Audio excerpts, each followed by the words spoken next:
Shalom Adonai a todos os inscritos e novos inscritos do canal Josué Rasgando o Verbo. Hoje eu quero trazer aqui uma luz, um esclarecimento a respeito de perguntas que nos fazem há longo tempo. Pastor, o senhor acredita que a igreja estará aqui no período do anticristo? O senhor acredita que a igreja passará aqui o período da grande tribulação? A realidade é que existe um número muito grande de crentes, de cristãos, que acreditam que verão o anticristo, que estarão aqui no governo do anticristo, que passarão pelos 7 anos da grande tribulação. E você acredita que você vai estar aqui no período da grande tribulação, que você vai contemplar com os seus olhos o anticristo, que você vai passar por todas as calamidades descritas para esse período de 7 anos? Existe um número enorme de crentes. E parece que esse número está crescendo, de crentes que estarão aqui no período da grande tribulação, que contemplarão o anticristo, que sofrerão toda a ira de Deus desse período de 7 anos. É sobre isso que eu vou falar. E hoje você sairá daqui esclarecido. Não ficará sombra de dúvida onde o verdadeiro cristão estará nesse período de 7 anos. Eu volto daqui a pouco. Não saia daí. Roda a vinheta, diretor!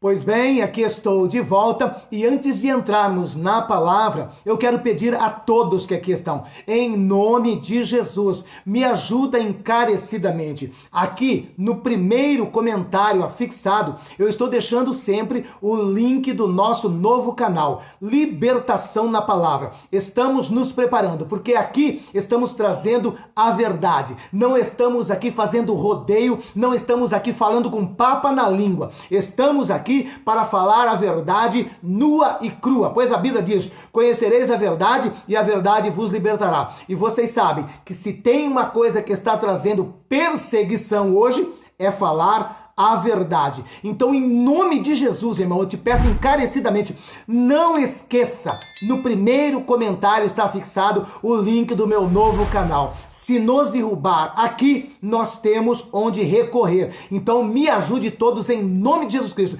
Preciso de chegar a 1000 inscritos ainda nessa semana, em nome de Jesus. Amém?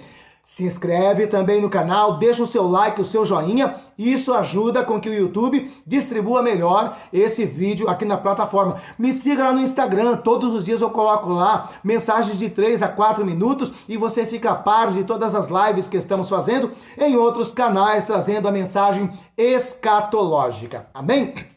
Vamos então à palavra de Deus. Meus irmãos, é número. O número de pessoas que estão defendendo essa linha teológica de que a igreja estará aqui no período da grande tribulação é muito grande. E esse número de pessoas também, eles estarão esperando Jesus aqui nesta terra. Eles estarão aguardando Jesus descer dos céus e vir até essa terra depois deste período de 7 anos. E muitas são as perguntas que me são formuladas. Se a igreja estará ou não no período da grande tribulação. Existem pastores grandes, pastores famosos que estão defendendo isso.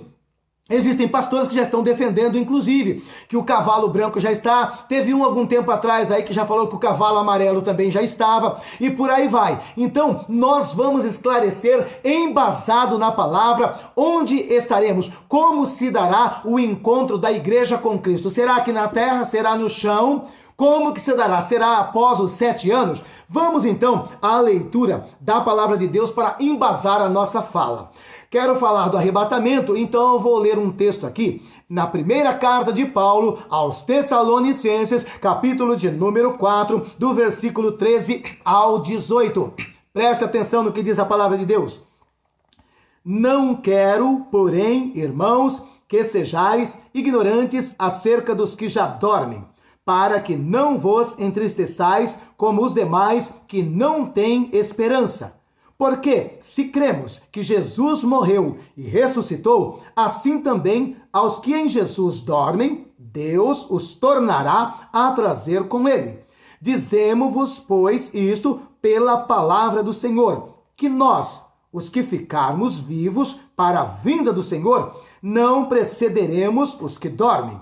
Porque o mesmo Senhor descerá do céu com alarido, e com voz de arcanjo, e com a trombeta de Deus, e os que morreram em Cristo ressuscitarão primeiro. Depois nós, os que ficarmos vivos, seremos arrebatados, juntamente com eles nas nuvens, a encontrar o Senhor nos ares, e assim estaremos para sempre com o Senhor. Portanto, consolai-vos uns aos outros com estas palavras. Então, eu já venho aqui trazendo uma palavra de consolo. A palavra de Deus diz assim, consola uns aos outros com esta palavra. Aqueles que estão aí preocupados, apreensivos com o governo do anticristo, que está aí prestes a ser implantado sobre essa terra, com as perseguições à noiva do Cordeiro, com a perseguição ao evangelho, com o crescimento em massa do comunismo e socialismo em toda a face da terra. Estão muitas pessoas apreensivas porque estão ouvindo agora pastores dizendo que o anticristo já está aí, estão ouvindo que o cavaleiro amarelo já está rondando por aí, estão ouvindo o que é e o que não é o anticristo, outros já estão dando nome para o anticristo.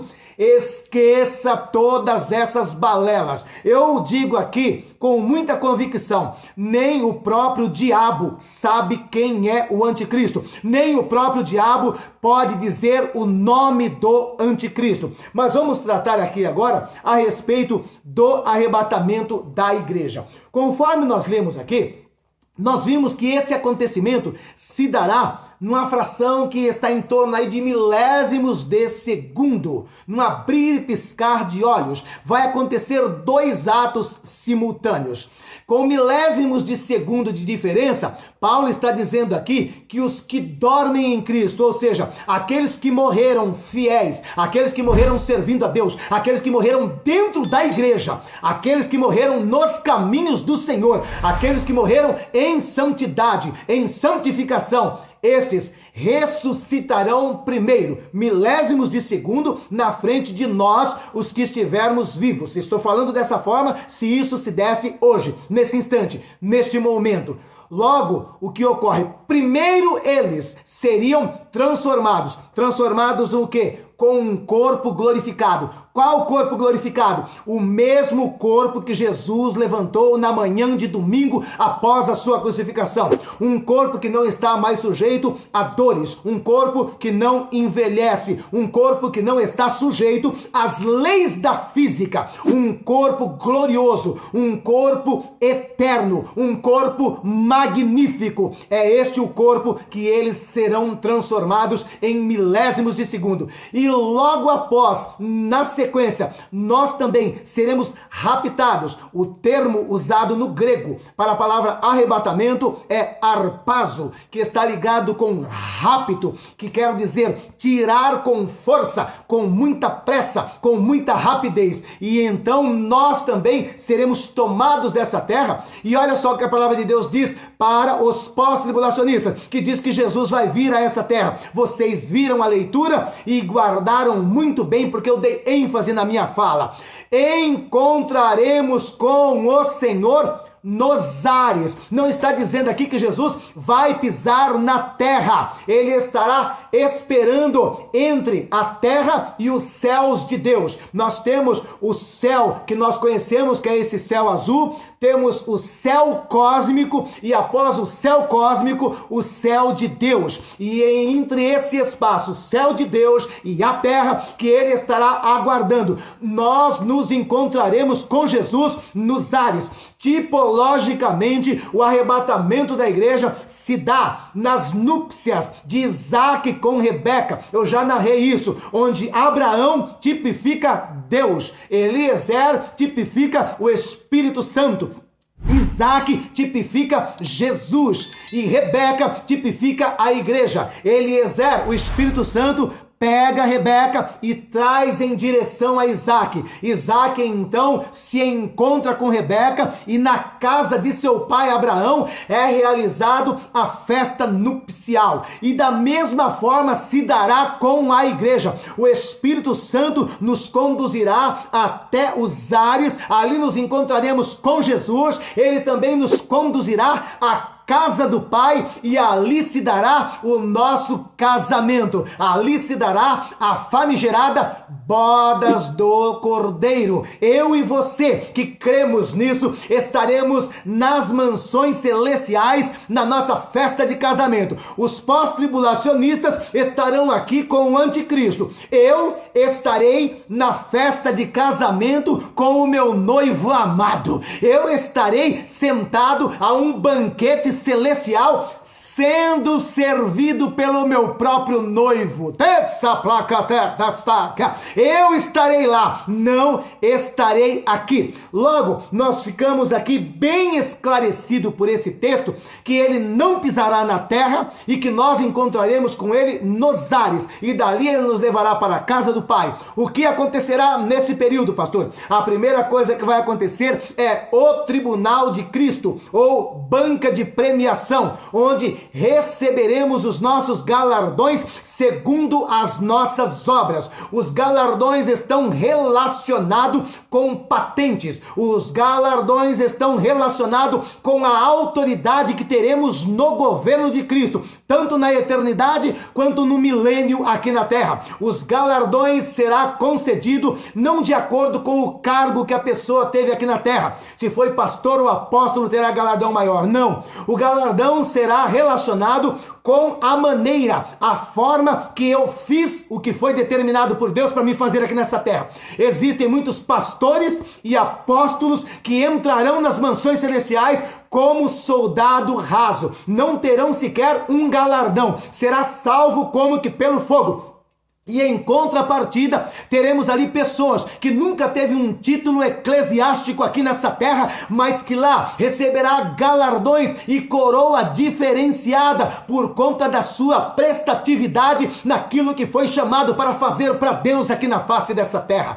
No tribunal de Cristo, receberemos então a autoridade que exerceremos no governo eterno e milenar de Jesus aqui na face dessa terra. Após esse período, então, entraremos pelas bodas do Cordeiro, a festa do nosso casamento. E essa festa de casamento, essa banca de premiação, perdurará por esse espaço de 7 anos decorridos aqui na terra. E nesse período de 7 anos aqui na terra, estará única e exclusivamente Israel e os gentios. Os gentios aqui se inclui também crentes desviados, crentes que saiu da casa do Senhor, crentes que deixou de servir ao Senhor, crentes que se apostataram da fé. Eles estarão aqui nesse período. Pastor, agora eu gostaria de ter mais uma prova consistente de que nós, como igreja, não estaremos aqui na face dessa terra. Vamos então agora para 2 Tessalonicenses, capítulo de número 2, versículos 1 até o 8, porque eu vou contextualizar os versículos 1º, 2º e 3º, que é utilizado pelos pós-tribulacionistas. Os pós-tribulacionistas usam esses 3 versículos aqui para defender a sua tese de que a igreja estará aqui no governo do anticristo. Diz assim: ora, irmãos, rogamo-vos pela vinda de nosso Senhor Jesus Cristo e pela nossa reunião com ele, que não vos movais facilmente do vosso entendimento, nem vos perturbeis, quer por espírito, quer por palavra, quer por epístola, como de nós, como se o dia de Cristo estivesse já perto. Ninguém de maneira alguma vos engane, porque não será assim, sem que antes venha a apostasia e se manifeste o homem do pecado, o filho da perdição. Então, esse aspecto aqui do versículo 13, que diz aqui que não será assim, sem que antes venha a apostasia e se manifeste o homem do pecado, é o que eles utilizam para dizer, tá vendo? Olha aqui, está dizendo que primeiro vai ter que ter apostasia e depois se manifestar o homem do pecado. Não, aqui está isolado do contexto, esses 3 versículos aqui, porque Porque aqui Paulo está dando uma narrativa do contexto geral. Vai ser dessa forma. Porém, quando nós vamos lendo os versículos posteriores, ele vai descortinar de uma maneira cronológica como isso se dará. O que está no versículo 3, ele narra nos versículos posteriores a maneira cronológica que isso se dará. Para isso, vamos ler então o versículo 4 até o 8 agora. Diz assim a palavra de Deus: o qual se opõe e se levanta contra tudo o que se chama Deus, ou se adora, de sorte que se assentará como Deus no templo de Deus, querendo parecer Deus. Não vos lembrais que estas coisas vos dizia quando ainda estava convosco? E agora vós sabeis o que o detém, para que a seu próprio tempo seja manifestado. Porque já o mistério da injustiça opera. Somente há um que agora resiste, até que do meio seja tirado. E então será revelado o iníquo, a quem o Senhor descerá pelo sopro da sua boca e aniquilará pelo esplendor da sua vinda. Então preste bem atenção. No versículo de número 6 ele diz assim: e agora vós sabeis o que o detém, para que a seu próprio tempo seja manifestado. Ou seja, aqui ele está agora discriminando o que foi dito aqui no versículo 3, que existe um tempo estabelecido para que ele se manifeste. E aqui ele chama de seu próprio tempo, para que a seu próprio tempo seja manifestado. E esse tempo de se manifestar está descrito aqui a partir do verso 8, alguns detalhes, quando ele diz assim: porque já o mistério da injustiça opera, somente há um que agora resiste. Resiste o quê? Resiste que ele se manifeste. Resiste que ele se apresente, que ele se implante como um seu governo milenar. Há um que agora o resiste, até que do meio seja tirado. Esse um que resiste até que do meio seja tirado não pode ser outro senão a igreja com a ação do Espírito Santo. A igreja, eu e o Espírito Santo estão aqui como um agente que restringe a manifestação do anticristo. E o verso 8 então ele diz: e então o quê? Então quando esse agente que restringe for retirado. Você está entendendo? E então, verso 8, então quando, Paulo? Então quando o agente que o restringe for retirado, então será revelado o iníquo. Ele só vai ser revelado depois daquele que o restringe ser retirado dessa terra. Está claro o objetivo? Então, quando vem um pós-tribulacionista me apresentando versículo 1, 2 e 3 de 2 Tessalonicenses como base teológica para defender a linha pós-tribulacionista, eu desmonto ele. Por quê? Porque os 3 versículos aqui estão fora do contexto. Os 3 versículos primeiro, 1, 2 e 3, eles se contextualizam com o final do verso de número 8. Se eu não ler até o 8, eu não contextualizo esses 3 versículos. Eles ficam isolados e eu quebro uma das regras principais da hermenêutica. E eu não posso quebrar nenhuma regra da hermenêutica se quiser fazer uma doutrina séria, se quiser fazer uma doutrina embasada na verdadeira teologia. Está muito claro aqui. E eu costumo brincar com os pós-tribulacionistas, dizendo que até os esotéricos, até os satanistas, eles acreditam que serão tudo acontecido antes de que tudo será acontecido após a igreja ser tirada daqui. Eu costumo brincar com eles dizendo assim: olha, até os New Agers, eles são pré-tribulacionistas. Você sabia disso? Eu vou te contar aqui uma história que o pessoal da Nova Era já preparou para dar desculpa com o arrebatamento da igreja. Qual é a história, pastor? Eles dizem assim: os New Agers, ou Nova Era, eles são que defendem a seguinte tese: a era de peixes terminou em meados do ano 2000. A era de peixes foi a era de Jesus. Toda era, ela tem uma liderança, ela tem um líder. A era de peixes teve como líder Jesus.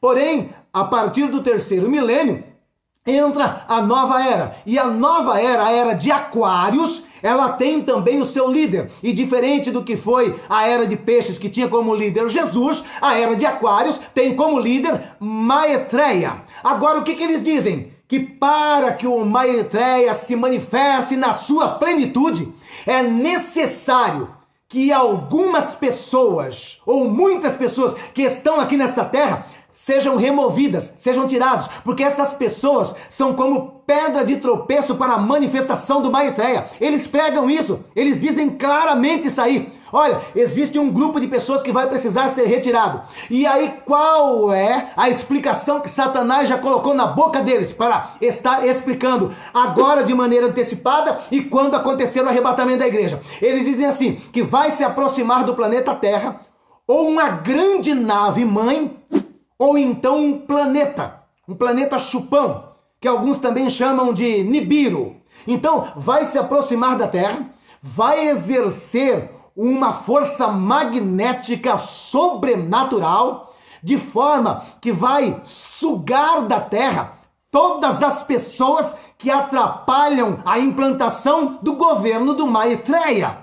Você está entendendo que eles mesmos já têm um discurso preparado na ponta da língua para explicar o arrebatamento da igreja que se dará antes da implantação do governo do Maitreya, que é o próprio anticristo? Vocês estão entendendo o mistério aí? É desta forma que acontece. E então, desta maneira, após esse planeta chupão, ou Nibiru, ou nave-mãe, tirar essas pessoas, aí o Maitreya vai ter a autonomia para se apresentar. É alinhado com a Bíblia. Satanás lê mais Bíblia do que eu e você junto. Satanás conhece mais de Bíblia do que qualquer um de nós. E tudo que Satanás faz é pautado na Bíblia. Satanás não dá ponto sem nó. Ele sabe que tudo no universo é regido por esta palavra. Você está entendendo? Então o que acontece? Posto isso, nós acreditamos piamente que não estaremos aqui na implantação oficial da nova ordem mundial. Não estaremos aqui no governo do anticristo. Mesmo porque, nesses 7 anos, vai estar sendo derramado sobre a terra a ira de Deus. Olha o que diz Apocalipse, capítulo 3 e o versículo 10. Preste bem atenção o que Jesus diz. Como guardaste a palavra da minha paciência, também eu te guardarei da hora da tentação que há de vir sobre todo mundo, para tentar os que habitam a terra. Ele nos guardará desse momento. Aí tem pessoas que vêm dizer assim, pastor, mas eu não acredito nisso, porque nós não somos melhores do que os discípulos, nós não somos melhores do que a igreja primitiva, eles foram torturados, foram queimados vivos, mortos ao fio da espada, enforcado, Pedro crucificado de cabeça para baixo, e agora nós vamos passar ileso? Não, meu querido, desde a igreja primitiva até hoje, o século 21, cristãos são mortos, são assassinados. Ei, você que é crente comunista, socialista, petista, o que mais matou cristão no mundo foi o comunismo. Foi o que mais matou. E o que mais mata cristão no mundo hoje é o dragão vermelho. Aquele que está querendo dominar o mundo. É o que mais mata cristão e proíbe, inclusive, o cristianismo. Você está entendendo? Então, sempre houve morte de cristão. Nunca deixou de ter cristão assassinado, cristão queimado vivo, cristão enforcado. Vocês já se esqueceram? Não faz tempo nenhum que estava aí o ISIS, o Estado Islâmico, ou ISIS, Estado Islâmico. O que nós víamos diariamente pelas mídias sociais, pelo grupo de WhatsApp? Fuzilamento ao vivo, crente sendo queimado ao vivo. E você está dizendo que mudou, que não passa? Toda a vida a igreja passou. Agora tem uma coisa que Jesus diz em Mateus capítulo 24, versículo 21. Para diferenciar o período dos 7 anos de tudo que já aconteceu na terra. Jesus diz assim em Mateus 24 e 21, que nunca houve antes, nem haverá depois, e nunca, jamais haverá dias de aflição, dias tão terríveis como esse. Leia Mateus 24, 21. Ele está dizendo, olha, como esse, nunca houve antes e nunca haverá depois. Dias tão terríveis como esse. Então, esquece de querer fazer esse comparativo, tá bom? Porque esses 7 anos será diferente de tudo o que eu e você, do que qualquer ser humano já viu na face dessa terra. Esses 7 anos será 7 anos em que Deus estará derramando o cálice da sua ira sobre a face dessa terra. E para aqueles que são pós-tribulacionistas, eu ainda digo assim, como pode um noivo que ama a sua noiva, dias antes do casamento, se jogar com toda a ira contra a sua noiva amada? Que história é essa? Não faz sentido. É ilógico isso. É ilógico. Na véspera do casamento, eu derramar toda a minha ira contra a minha noiva amada. Não. Nós somos noiva. A ira de Deus não é destinada à sua noiva. A ira de Deus é destinada aos ímpios, aos desobedientes, aos rebeldes, aos pecadores, aos cães, feiticeiros, idólatras e outras coisas mais. São a eles. Eu ia falar uma coisa que você já sabe qual que é, né? E ficarão de fora, né? Mas se eu falo aqui, os efeminados vão me chamar aqui do quê? É isso aí mesmo, de fóbico, né? Vão me chamar. Mas a Bíblia diz que ficarão de fora e acabou. Ponto final. Não é eu que estou dizendo. Reclama com Deus. Ficarão de fora. E ponto final. Agora, vamos ver como este período é um período tão terrível. Eu ouvi alguém dizendo, há uns tempos atrás, há pouco tempo, que mais ou menos até o sexto selo, a igreja estará aqui. Para com isso, que até o sexto selo a igreja vai estar aqui. Olha, eu tenho pouco tempo aqui, eu vou só citar. O quarto selo, ele dá acesso a essa terra ao quarto cavaleiro, o cavaleiro amarelo. Já entrou o segundo cavaleiro, que matou milhões de pessoas na terra com a guerra. Veio após a guerra o terceiro cavaleiro, que é o preto, que matou mais milhões de pessoas com a fome. Porque é até uma sequência natural essa cronologia. Guerra e depois de guerra o quê? Fome. Aí por último veio o cavaleiro amarelo, ou verde. E aí então o que ocorre? Esse quarto cavaleiro agora, ele vem utilizando todos os artifícios que os anteriores utilizaram. Ele vem agora matando com guerra, com fome e com peste. E esse quarto cavaleiro, a Bíblia ainda diz que o inferno o seguia. Eu olhei, e eis um cavalo amarelo, e o que estava sentado sobre ele tinha por nome Morte, e o inferno o seguia. O inferno vai ser liberado para essa terra. O inferno vai ser liberado, vai ser dado acesso ao inferno a essa terra. A igreja não estará aqui. A igreja não estará aqui no quarto cavaleiro. E sabe só o que ocorre aqui? Já tinha tido a morte do cavaleiro vermelho através da guerra, já tinha tido morte através do cavaleiro preto através da fome. Agora aqui nesse próprio versículo, a palavra de Deus diz que só esse cavaleiro aqui, ele mata a quarta parte da terra. A quarta parte da terra é morta por esse cavaleiro. Sabe o que seria a quarta parte da terra? Fazendo um cálculo redondo, quase 2 bilhões de seres humanos, quase 2 bilhões de seres humanos são mortos só com o quarto cavaleiro. E para quem está dizendo que até o sexto selo a igreja ainda vai estar na terra, eu vou falar para você o que acontece quando abre o sexto selo. Verso 12. Apocalipse 6,12. E havendo aberto o sexto selo, olhei, e eis que houve um grande terremoto na terra, e o sol tornou-se negro, como saco de silício, e a lua tornou-se como sangue, e as estrelas do céu caíram sobre a terra, como quando a figueira lança de si os seus figos verdes, abalaram por um vento forte, e o céu retirou-se como um livro que se enrola, e todos os montes e ilhas foram removidos dos seus lugares, e os reis da terra, e os grandes, e os ricos, e os tribunos, e os poderosos, e todo servo, e todo livre, se esconderam nas cavernas. Cavernas aqui, você pode ler bunkers, se esconderam nos bunkers, e nas rochas das montanhas, e diziam aos montes e aos rochedos: cai sobre nós, e escondei-nos do rosto daquele que está sentado sobre o trono e da ira do Cordeiro. Você está entendendo? Esse período de 7 anos será derramado a ira do Cordeiro. O Cordeiro não vai derramar a sua ira sobre a sua noiva. Em nome de Jesus, eu sou noiva. Se você é noiva, levante a tua mão, glorifique e adore junto comigo. Nós estaremos participando de um grande casamento, é o meu casamento. Eu estarei participando do meu casamento com o meu noivo amado. Não estarei aqui sendo fruto, alvo dessa ira. Não estarei aqui. Essa ira aqui é reservada para ímpio, é reservada para os senhores do mundo, é reservada para os que estão implantando hoje a nova ordem mundial. É para eles que são reservadas essa ira aqui. E em nome de Jesus, eu e você estaremos nas mansões celestiais. Nós vamos prosseguir com esse tema, hein? Vamos prosseguir. Acabou meu tempo, já não resta mais tempo, mas em nome de Jesus, se inscreva aqui, ó. Meu curso de escatologia, do arrebatamento ao juízo final. Aqui tá só uma pincelada do que tem no meu curso. Tem muito mais do que isso. Me ajuda, em nome de Jesus, se inscreve aqui no meu canal.